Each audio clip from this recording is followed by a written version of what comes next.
आप सभी को राधे राधे। आज हम कान्हा जी के अति प्रिय पवित्र कार्तिक मास के 5वें अध्याय की कथा कहेंगे। नारद जी कहने लगे कि हे ब्राह्मण, कार्तिक मास का कोई सुंदर व्रत कहिए।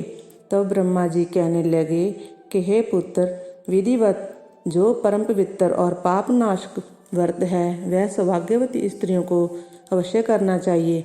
नारद जी ने प्रश्न किया कि हे ब्राह्मण, उस व्रत की क्या विधि है और कब करना चाहिए। तब ब्रह्मा जी ने कहा कि हे पुत्र, तुम्हारे स्नेहवश यह अति गुप्त कार्तिक मास का व्रत कहता हूँ। तुम सावधान होकर सुनो।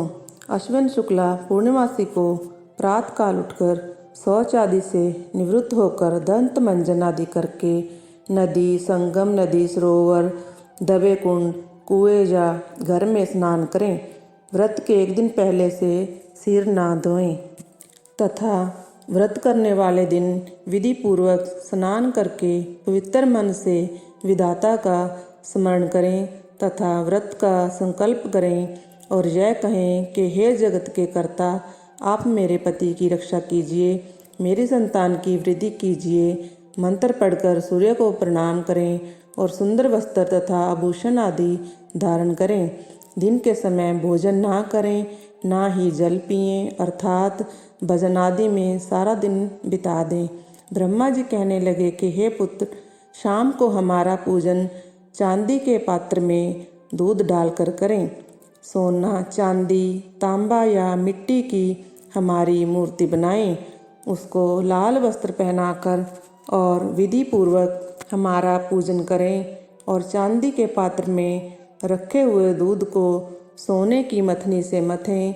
साथ ही यह प्रार्थना करें कि हे ब्रह्मा जी, मुझे भोग आदि के लिए गौ प्रदान करके मेरी संतति को बढ़ाओ तथा मेरे पति को धन धान्य युक्त और चिरंजीवी कर दो।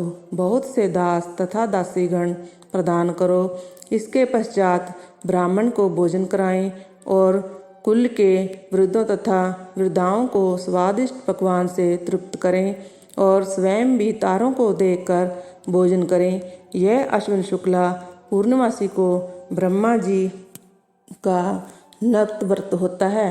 यह व्रत सब प्रकार के पापों का नाश करने वाला, समस्त कामनाओं को पूर्ण करने वाला तथा ज्ञानी पुरुषों को मुक्ति देने वाला होता है। भगवान जप तप तथा तीर्थ स्थान से इतने प्रसन्न नहीं होते जितने इस व्रत से प्रसन्न होते हैं। जो ब्रह्मा जी के आगे इस दिन कपूर जलाता है उसको बड़े बड़े वृक्षों तथा गौदान का फल मिलता है तथा उसके कई कुल बैकुंठ को प्राप्त होते हैं। जो केसर तथा कस्तूरी सहित कपूर अर्पण करता है उसके कई वंश ब्रह्मलोक को प्राप्त होते हैं। जो स्त्री इस दिन वस्त्र का दान करती है वह कपड़े के सूत्र के तारों की संख्या के बराबर करोड़ वर्ष तक बैकुंठ में वास करती है। जो गहने का दान करती है उसको ब्रह्मलोक की प्राप्ति होती है। जो स्त्री हृदय से ब्रह्मा जी का रूप तथा मुख से ब्रह्मा जी का नाम लेती है, माथे पर निर्माल्य धारण करती है, वह सदैव पतिव्रता रहती है। इस प्रकार अश्विन शुक्ला पूर्णमासी को स्नान, पूजन, ब्राह्मणों को भोजन, वृद्धजनों का पूजन करती है और सायंकाल को ब्रह्मा जी का पूजन करती है और ब्रह्मा जी से प्रार्थना करती है कि हे ब्रह्मा जी, यह व्रत मैंने आपके निमित्त किया है। इसमें यदि किसी प्रकार की कोई कमी हो तो उसको आप पूरा कर लेना। जो कोई इस कथा को पढ़ता है अथवा सुनता है उसको भी अश्वमेध यज्ञ का फल प्राप्त होता है।